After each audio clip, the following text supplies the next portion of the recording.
ఇలాంటి మరెన్నో వీడియోలు చూడడానికి like, share, subscribe and comment.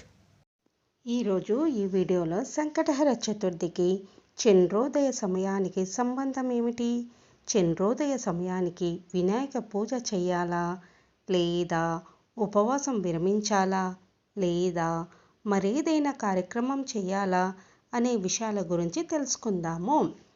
పిల్లల దీర్ఘాయువుతో ఉండాలని కోరుతూ తల్లులు ప్రధానంగా చేసే ఉపవాసం సంకష్టహర చతుర్థి ఉపవాసము.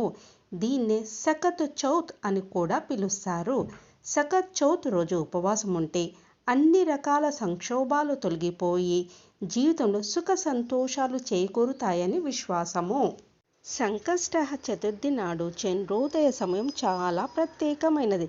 సంకటహర చతుర్థి నాడు ఉపవాసం ఉన్నవాళ్ళు సాయంత్రం చంద్రునికి అర్ఘ్యం సమర్పించి ఉపవాసం విరమించాలి. సంకటహర చతుర్థి రోజు సాయంత్రం చంద్రునికి అర్ఘ్యం సమర్పించకుండా ఈ వ్రతం అసంపూర్ణము. శాస్త్రాల ప్రకారము చంద్రుడిని ఔషధానికి అధిపతిగా భావిస్తారు. మంచి మనసుకి కారకుడిగా సూచిస్తారు. చంద్రదేవుణ్ణి ఆరాధించే సమయంలో స్త్రీలు సంతానము, దీర్ఘాయువు, ఆరోగ్యం కోసం ప్రార్థిస్తారు. చంద్రునికి అర్ఘ్యం సమర్పించడం వల్ల అన్ని శుభాలు కలుగుతాయి. చంద్రునికి అర్ఘ్యం ఎలా సమర్పించాలో తెలుసుకుందాము. ఒక వెండి పాత్ర తీసుకొని నీటిలో కొద్దిగా పాలు కలిపి చంద్రునికి అర్ఘ్యం సమర్పించాలి. సాయంత్రం చంద్రునికి ఆరాధన చేయడం చాలా ప్రయోజనకరం. చంద్రునికి నీటిని సమర్పించడం వల్ల మనసులో వచ్చే ప్రతికూల ఆలోచనలు, చెడు భయాలు తొలగిపోతాయి. ఆరోగ్యానికి ప్రయోజనం చేకూరుతుంది. చంద్రునికి అర్ఘ్యం సమర్పించడం వల్ల చంద్రుడి స్థానం కూడా బలపడుతుంది. చంద్రోదయ సమయం గురించి తెలుసుకుందాము. రాత్రి 10:40 చంద్రోదయ సమయం వస్తుందనుకుందాము.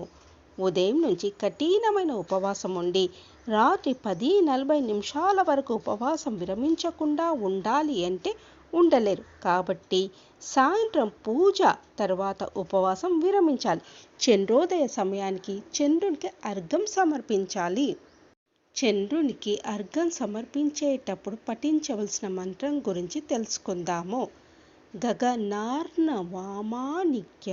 చంద్ర దక్షయాని పేటే గృహ అర్ఘం మాయాదత్త గణేశ ప్రతిరూపక. అర్ఘ్యం సమర్పించేటప్పుడు చేయకూడని తప్పుల గురించి తెలుసుకుందాము. సకత్ చౌత్ రోజు ఉపవాసం ఉండి వినాయకుని పూజించిన తర్వాత సాయంత్రం చంద్రునికి అర్ఘ్యం సమర్పిస్తారు. ఈ ఆచారం పాటించకుండా ఉపవాసము అసంపూర్ణంగా పరిగణించబడుతుంది. చంద్రునికి అర్ఘ్యం సమర్పించేటప్పుడు మీ పాదాల మీద నీరు పడకుండా చూసుకోవాలి. మీ పాదాల మీద నీరు పడకూడదు అంటే పాదాల దగ్గర ఒక బకెట్ నుంచి నీరు ఆ బకెట్లో పడేట్టుగా చంద్రునికి నీరుని సమర్పించాలి. హిందూ మతంలో శుభకార్యాల సమయంలో నల్లని దుస్తులు ధరించకూడదు. పూజ సమయంలో నల్లని రంగు దుస్తులు ధరించకూడదు. ఈరోజు మీరు ఎరుపు లేదా పసుపు రంగు దుస్తులను ధరించాలి. వినాయకుడి పూజలో తులసి ఆకులను, మొగలి పువ్వులను సమర్పించకూడదు. విరిగిపోయిన బియ్యం కూడా ఎప్పుడూ ఉపయోగించకూడదు. వినాయకుడికి దుర్వా గడ్డి అంటే ఎంతో ప్రీతి. అందుకే సకత్ చౌత్ పూజలో తప్పనిసరిగా దుర్వా గడ్డిని చేర్చాలి. సకత్ చౌత్ రోజు బొజ్జ గణపయ్యకు తప్పనిసరిగా నువ్వులు, బెల్లం లడ్డూలను సమర్పించాలి. ఇలా చేయడం వల్ల జీవితంలోని అన్ని అడ్డంకులు తొలగిపోతాయి.